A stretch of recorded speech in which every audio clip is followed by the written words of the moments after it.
Hi, thank you for tuning in to my 5th Q&A video. In this video I'm gonna go over some questions on transcribing, so how much should you transcribe, how should you work with transcriptions, and I'm gonna talk about slash chords and making inversions of them. I'm also gonna talk a little bit about making longer 8 notes or 16 note lines and how to practice towards being able to do that. And then I also have a question on if you hit a roadblock, so if you're hitting a block and feel like you're not really getting anywhere with practicing or getting any further.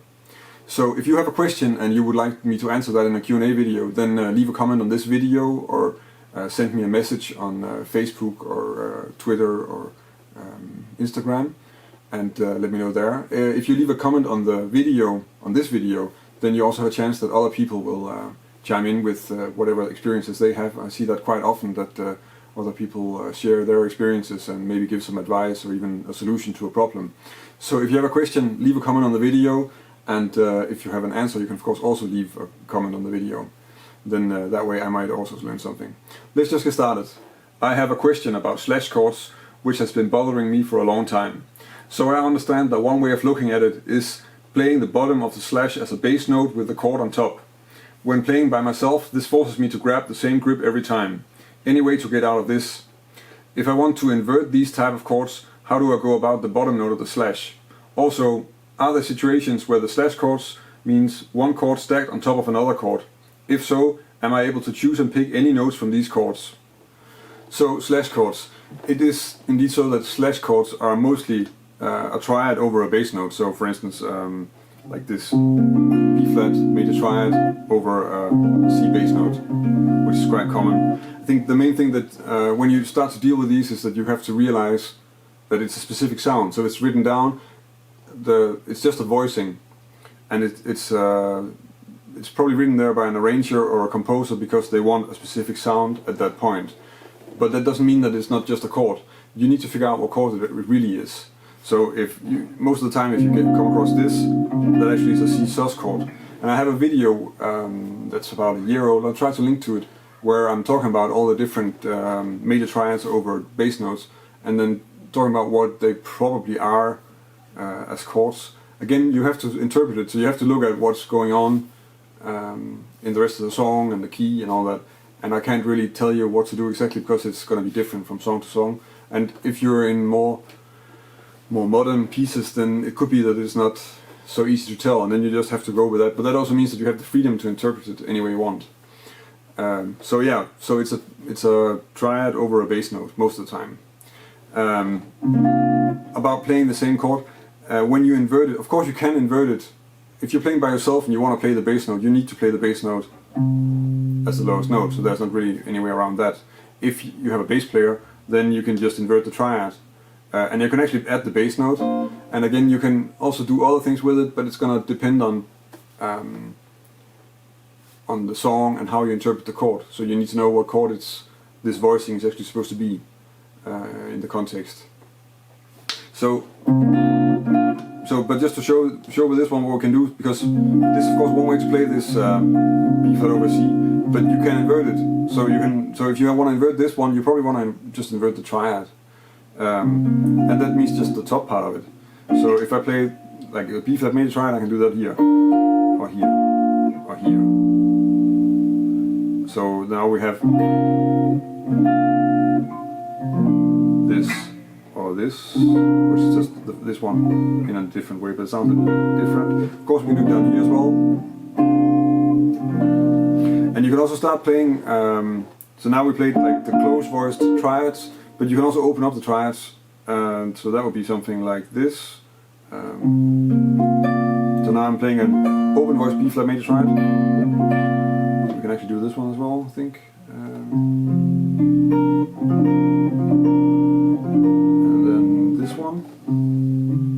Let's see if it's playable. It's a little bit tricky. And so you have those options as well, and it's gonna be whether it fits in the context and also how you can get to the next chord, because some of them are maybe a bit hard to just move to another chord. So that will be one way of doing it. If you're playing without a bass player, you can of course just put the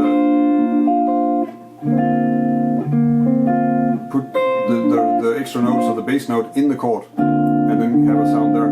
And that's something you can explore as well.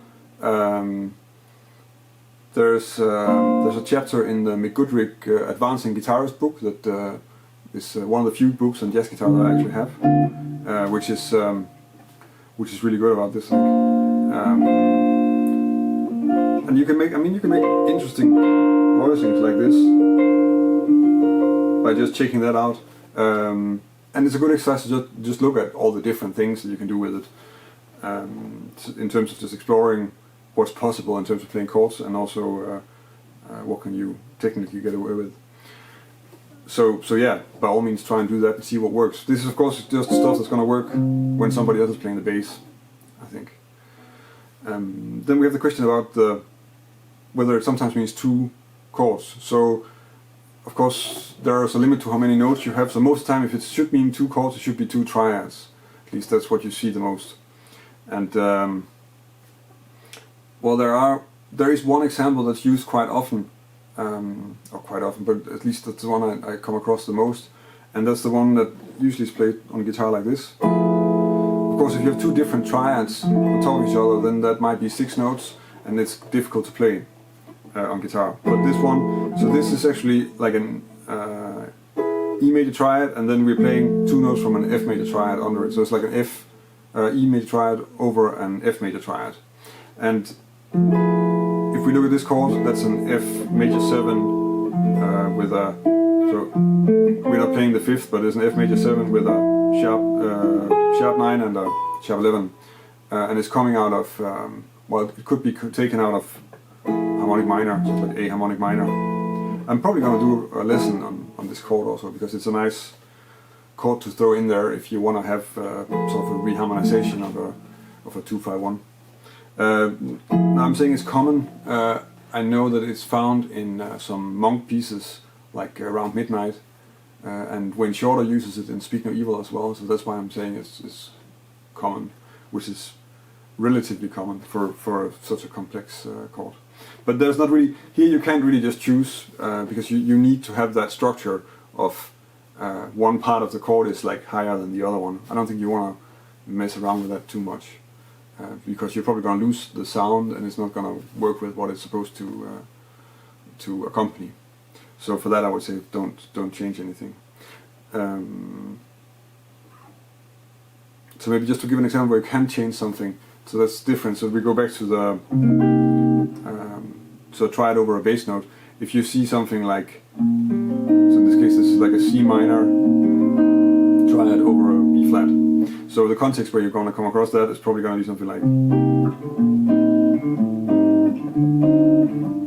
so you get, this is part of a bass movement. So you recognize that this is part of a bass movement, and that means that you can actually just think of it as any kind of C minor with a B flat on the bass. And that means you can do, for instance, what I just did, like,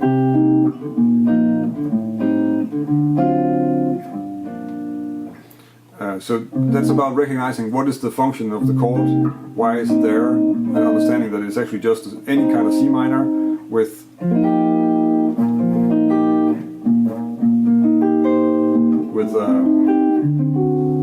flat on the bass.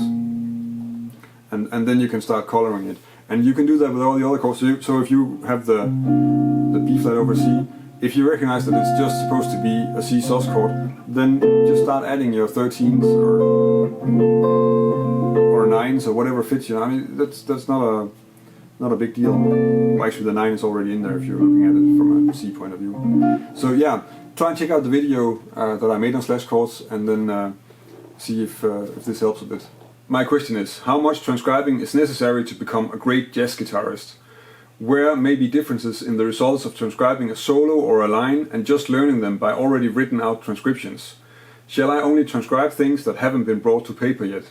So transcriptions, I think I'm just gonna rant a little bit about transcriptions, because I'm a guitarist, I'm a jazz guitarist, and I'm on the internet, and I see a lot of comments and a lot of forum posts and replies to posts on social media about people with any sort of question, and then sort of the main solution to all problems is very often just say, well, you have to transcribe the masters or the greats or something like that, and yeah, that's probably most of the time not very helpful. It's probably worthless actually as advice, because of course transcription is a nice way to get some information, and there are a lot of things you can learn from transcribing.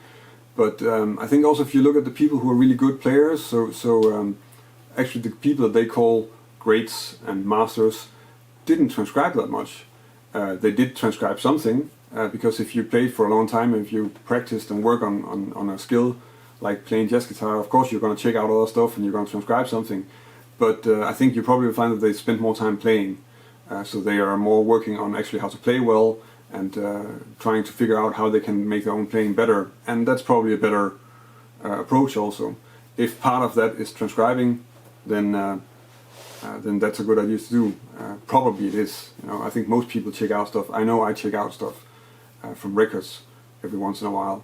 And I mean, you'll hear Abercrombie and Schofield talk about this in interviews also, that they don't spend all their time transcribing.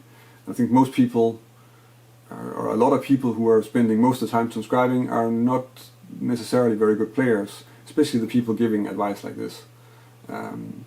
So you're better off, if you want to solve a problem in your playing, to really figure out what the problem is and then try to solve it. And maybe a solution could be transcribing, and maybe it's something else. That's quite likely. So transcription is certainly not the thing that's going to solve all problems.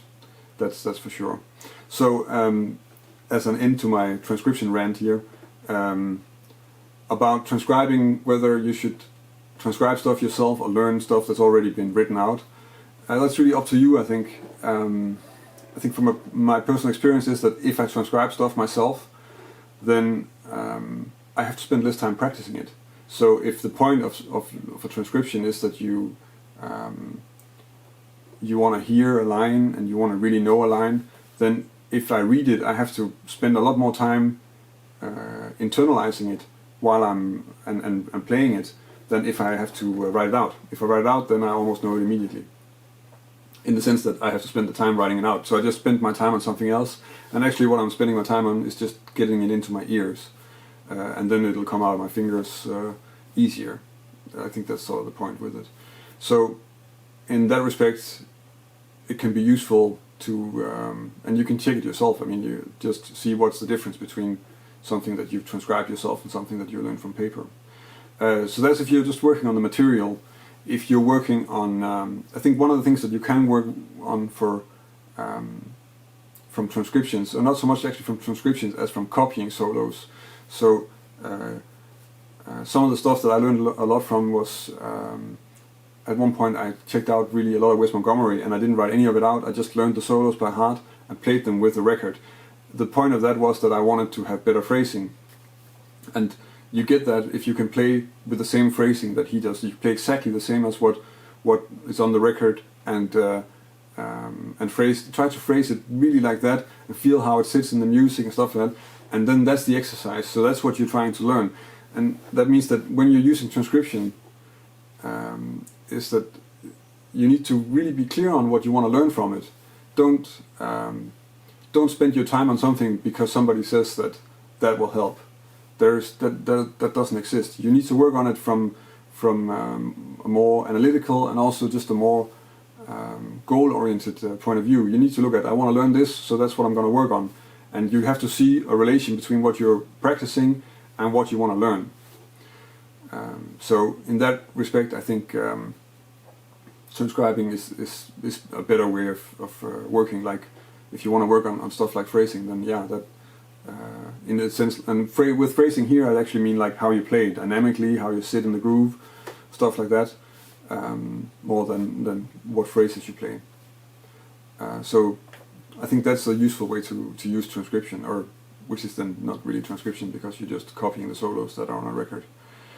And of course there's it doesn't matter that it's already been written out.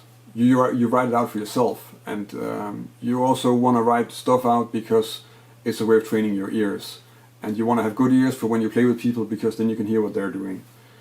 So for that, transcription is an excellent exercise actually, and also just from understanding phrases and getting used to listening to phrases. I think it's useful to check out and think like that.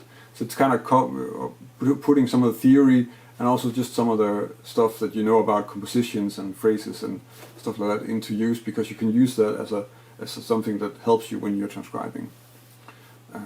So for that reason, it's like work on transcription, but it's not like if I want to be a jazz guitarist, then I have to transcribe 50 solos, and they must all be played before 1952, because otherwise they don't count, or something like that. You can hear it when I say it, it's nonsense.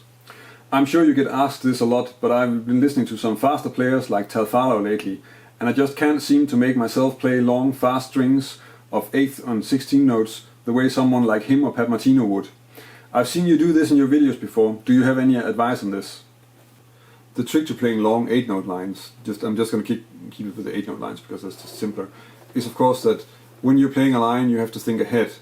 So while you're playing something, you already have to know what you want to play afterwards. So that means that you have to practice towards that. My advice to this is actually going to be the same as almost all other things with playing, like think ahead and be aware of what's going on, and you have to practice making lines that work like that. Target notes is really what did it for me, and you can do all sorts of exercises with it. I think mainly you just need to slow down so that you have time to think ahead, and then that you can really play through the changes and keep track of where you are. For me, I think I learned it with practicing rhythm changes. So really just playing like,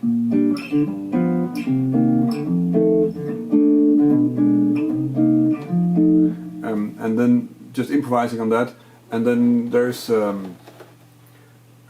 just playing 8 notes all the time, because what I was trying to practice at the time was just to play lines that were always moving towards the next chord, to get the rhythm changes to sound good and to get some better lines in there. And if you can do that, then of course you need to do that slowly first, and then you can speed it up later. There's going to be like because you have two things that are limiting you here. You have to technically be able to play the changes and the guitar that fast, and then you have to be able to just think ahead and be aware, have the vocabulary to string it together, and you need to develop that basically. And I think the rhythm change is a good one to do. Actually, like sort of pretty standard bop stuff is good to check. So and then just try and play it completely full. But you have to be aware of, if you practice like this a lot, you end up playing like that as well. And you could ask yourself if that's what you really want, because it takes away from your playing as well if you're filling everything up. I think that's of course a taste thing, but yeah. So just to demonstrate B flat rhythm changes.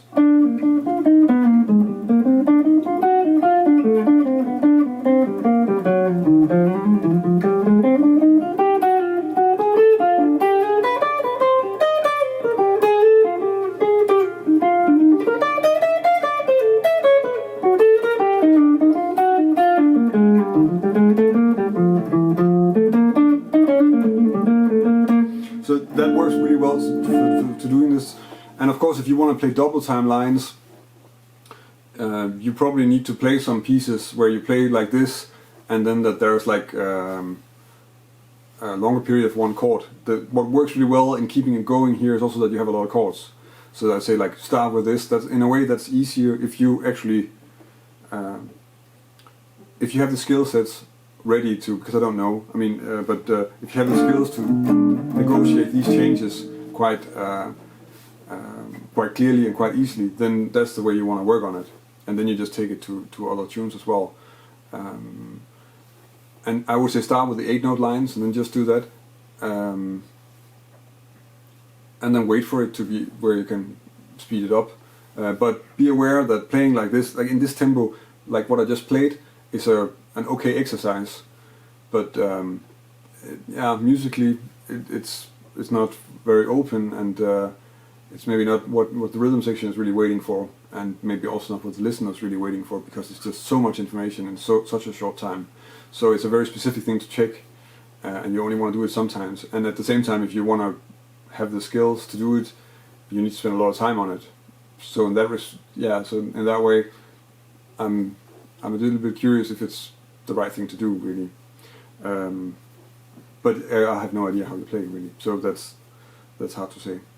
So I'll work on it like that, really. So thinking ahead, having a good overview of the tune, and then just playing like this actually. Just practice playing like this, making sure that you hit strong target notes and that you know where you're going, and in a tempo where you can actually play it. If you don't, and you need to play it, if you play too slow, then you start playing double time, and then you're not practicing the right thing. And if you play too fast, you can't play good lines. So it's really about finding that sort of slow, medium tempo where you can really work on this and still develop lines and challenge yourself a bit, but not start double timing and not start getting into trouble, so that you're really practicing something that's sort of getting into your system as something you can use. Is it possible if you can make a video about coming up with new ideas in improvisation? Because I was wondering if you can answer what to do when you hit a roadblock in music, when you feel as if you have not improved or you don't have any ideas, or even from a listening standpoint it feels bland. So basically I'm just asking if you can make a video discussing these topics. So probably my answer to this is a bit horrible, in the sense that it's not really helping too much, because the best thing I say, if I read your question right, you're saying that when you're playing and when you're practicing, you feel like you're not improving and you're not enjoying it, and even listening to, and that's where I'm interpreting what you're saying, but if you're listening to records that it's not your own playing but just other records and you're not enjoying that anymore, then take a break. I really think that's an important thing to do, because, well, if you look at it like this, if you're playing jazz music and you're not enjoying the music when you're playing it or when you're listening to it anymore, then why are you doing it? Then you should probably take a break and see if you like it later, and if you don't like it later, you should be doing something else anyway, because otherwise you're wasting your time. So in that way I would say then it's important to take a break, start looking for other things that are interesting. It's not like jazz is the only genre of music that exists. Maybe guitar playing is not the only thing you want to do. You know, read a book, watch a movie, learn to play tennis or golf or something. I mean, there are options enough, and probably you're going to be happier doing that. But that's of course if you're really at the point where you say, well, I don't enjoy the music and I'm really just frustrated with everything I'm doing, and then wait to get some motivation to start again. And if that motivation comes, you can start again. If it doesn't, then you're not wasting your time waiting for the motivation to show up, because that's a waste of time. It's not going to help you. You probably it's likely that you're not making a living playing jazz music, so you don't have to care about it really. So the other thing that that maybe is, again, I have to a little bit interpret what you're saying. Probably what can be a problem is that if you have the feeling you're not improving, how can you work with that? And of course that's true. You know, everybody has periods where you can't really feel yourself improve, and the best way you can do it is actually just to record yourself. Get a SoundCloud or something like this where you can upload recordings of yourself playing, and somehow try to register what you're working on, and then you can always go back and compare a little bit, like how you played and how you're playing now, and what got better and what didn't get better. And the only thing that you also then have to be aware of is you need to learn to listen to yourself sort of specifically. So I worked on this, so did that get better? So if you're working on playing better melodies and you're not working on your timing, then it's not going to make any sense to go back and listen to an old recording and then say, well, this is not good because my timing sucks. But you were working on your melodies, so if they're better, then it worked. Then there's no need to be frustrated. So this is about how you're thinking about what you're doing and being conscious about it. And also really, like I talked about with the transcribing, be aware that I want to achieve this, so that's what I want to work on. And that's very important, because that's going to make it less likely that you're going to end up in a situation where it's like where you're thinking, well, I'm not improving at all. Because if you're working on arpeggios, then if you hear a recording 4 months later and you've been working the right way, then you will be hearing, maybe you only hear it once, but you will hear that arpeggio or that sound, or using the pentatonic scale and the alto dominant or something, you know. So in that way you can probably better try to be sort of really scientific. I guess I'm a scientific person in that respect, that I would prefer to just be really clear about what I'm doing, and then try to work on it in a way that I can also measure what's going on. And I think that works better for students as well, that you have to try, and you take a small goal, and then you let them achieve that goal, and then depending on the student, they might have the bigger picture, or maybe they're just looking at the next sort of small step. And when I'm teaching students, it's the same as what I'm teaching myself. I'm trying to teach myself, and I'm also trying to stand a little bit beside myself and thinking about, like, how do you work on this, what tendencies do you have in terms of practicing, and how do you tend to work, and what do you like and what don't you like. And if you're conscious about it, it can be better, easier to achieve your goals, I think. And then there's also just this thing of patience, where we're all busy with all sorts of things, and learning something new is just difficult. So you need to work a long time to really get things down. I guess I rest a lot on the fact that I know that when I learned to play changes, I spent 2 or 3 months playing 2 songs for at least an hour every day. And in the beginning, I have no idea how it sounded, but I'm sure it sounded horrible.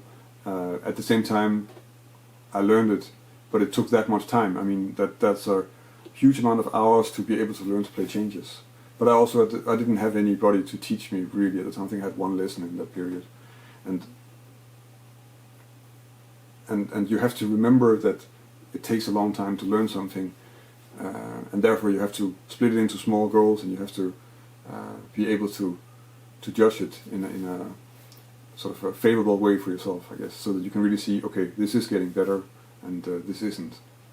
So that's the best thing I can offer in terms of advice in this, I think, because it's also going to be so different from person to person. You know, I mean, I can only talk about it from my own experience, and everybody gets frustrated. I have never met anybody who does not get frustrated about their own playing, for all sorts of reasons, and with all sorts of consequences.